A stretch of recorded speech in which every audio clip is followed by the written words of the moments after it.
Rahman, Kompas TV Jakarta.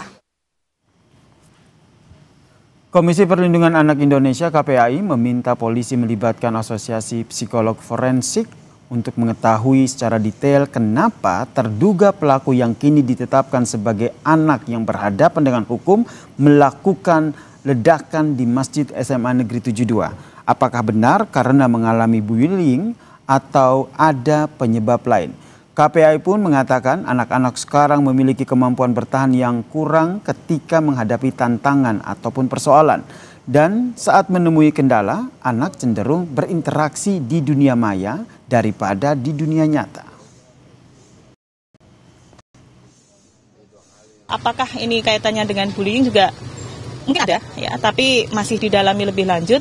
Yang jelas memang semuanya anak ini kami minta untuk didampingi APSIFOR, Asosiasi Psikolog Forensik, agar mengetahui sampai ke detailnya kenapa motif anak ini melakukan demikian. Nah, anak-anak ini ketika dia mengalami satu hal yang membuat tekanannya semakin besar, resiliensinya pun juga semakin rendah. Dan anak-anak kita ini hari ini lebih banyak berdiskusi atau berinteraksi dengan dunia maya daripada dunia nyata. Lebih lengkap soal penanganan korban ledakan SMAN 72, kita berbincang dengan Menteri Sosial Saifullah Yusuf. Gus Ipul, selamat petang. Assalamualaikum. Waalaikumsalam, selamat petang Mbak Cindy. Gus Ipul, tadi kan 2 hari ini kan ke rumah sakit menjenguk langsung korban pasien yang dirawat di sana. Bagaimana hasil ngobrol-ngobrol santai? Kondisi mereka saat ini seperti apa? Ya, selama 2 hari terakhir ini memang saya mencoba untuk menjenguk ya ke rumah sakit. Hari ini tadi di Rumah Sakit Islam Cempaka Putih, kemarin kita di Yarsi. Saya lihat perkembangannya cukup baik ya. Mereka ditangani dengan baik, dengan fasilitas yang cukup baik di kedua rumah sakit itu. Lalu yang kedua saya lihat perkembangannya mereka jauh lebih sehat dibanding hari-hari sebelumnya. Mereka sudah bisa sedikit cerita tentang apa yang terjadi dan bisa katakanlah bisa diajak lagi untuk keinginannya ke depan kalau misalnya setelah pulang dari rumah sakit. Jadi mereka lebih santai sekarang dan mereka punya semangat yang luar biasa ya untuk bisa segera kembali ke rumah.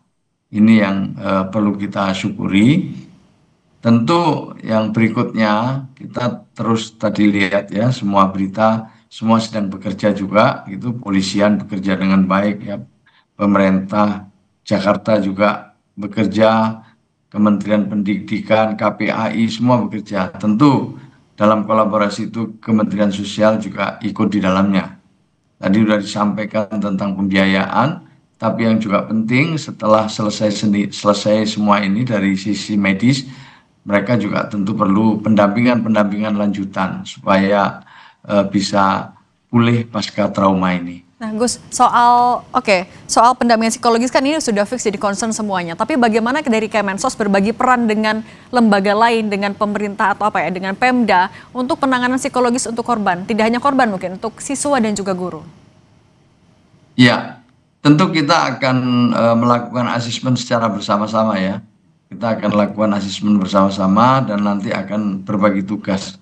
Misalnya untuk pembiayaan selama di rumah sakit, mungkin ditanggung oleh Jakarta, kemudian nanti masa-masa rehabilitasi, sosialnya mungkin nanti dari Kementerian Sosial, lalu sampai nanti pada pemberdayaannya.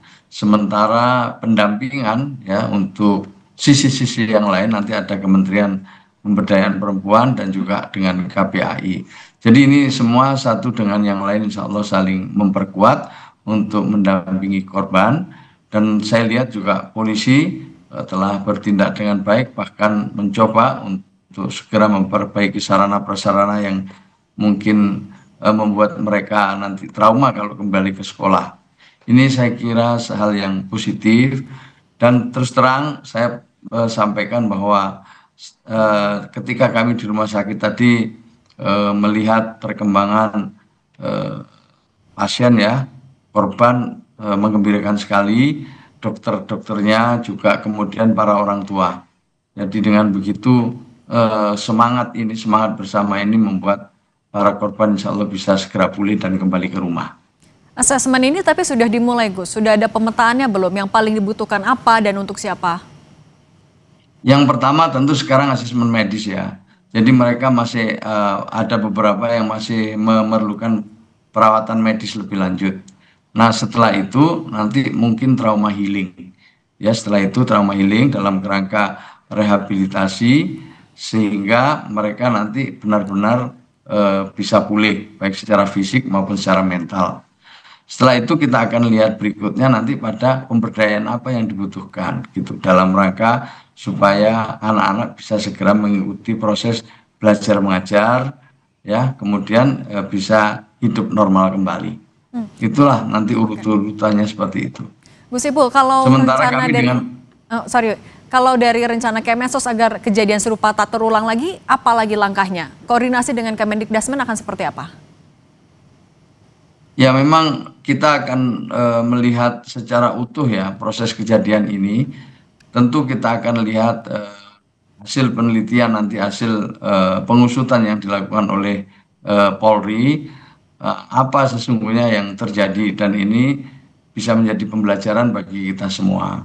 Kalau disebut-sebut itu bullying, perundungan dan lain sebagainya itu mungkin juga masih sifatnya spekulasi. Tetapi setidak-tidaknya ada 3 PR lah di dunia pendidikan ini yang bisa kita garis bawahi bersama-sama. Yang harus kita mitigasi, yang harus kita cegah sekuat tenaga. Yang pertama, jangan ada bullying, perundungan oleh siapapun kepada siapapun. Ini yang harus dijaga. Yang kedua adalah jangan ada kekerasan seksual maupun fisik di sekolah itu. Dan yang ketiga adalah adanya intoleransi. 3 hal ini yang menjadi PR dunia pendidikan dan kita perlu bekerja keras secara bersama-sama. Oke. Menteri Sosial Saifullah Yusuf, terima kasih sudah berbagi informasinya untuk Kompas Petang. Sehat selalu, Gus. Ya, terima kasih. Usai jeda di